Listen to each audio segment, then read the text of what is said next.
اظہر سمان نے بیان کیا، ان سے ابن عون نے، ان سے محمد نے اور ان سے قیس بن عباد نے بیان کیا کہ میں مسجد نبوی میں بیٹھا ہوا تھا کہ ایک بزرگ مسجد میں داخل ہوئے جن کے چہرے پر خوشی و خضوع کے آثار ظاہر تھے۔ لوگوں نے کہا کہ یہ بزرگ جنتی لوگوں میں ہیں۔ پھر انہوں نے 2 رکعت نماز مختصر طریقے پر پڑھی اور باہر نکل گئے۔ میں بھی ان کے پیچھے ہو لیا اور عرض کی کہ جب آپ مسجد میں داخل ہوئے تھے تو لوگوں نے کہا کہ یہ بزرگ جنت والوں میں سے ہیں۔ اس پر انہوں نے کہا خدا کی قسم کسی کے لیے ایسی بات زبان سے نکالنا مناسب نہیں ہے جسے وہ نہ جانتا ہو، اور میں تمہیں بتاؤں گا کہ ایسا کیوں ہے۔ نبی کریم صلی اللہ علیہ وسلم کے زمانے میں نے ایک خواب میں دیکھا اور حضرت صلی اللہ علیہ وسلم سے اسے بیان کیا۔ میں نے خواب یہ دیکھا تھا کہ جیسے میں ایک باغ میں ہوں، پھر انہوں نے اس کی وسعت اور اس کے سبززاروں کا ذکر کیا۔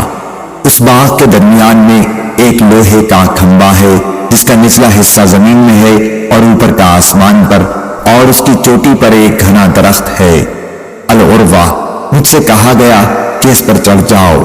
میں نے کہا کہ مجھ میں تو اتنی طاقت نہیں ہے۔ اتنے میں ایک خادم آیا اور پیچھے سے میرے کپڑے اس نے اٹھائے تو میں چڑھ گیا، اور جب میں اس کی چوٹی پر پہنچ گیا تو میں نے اس گھنے درخت کو پکڑ لیا۔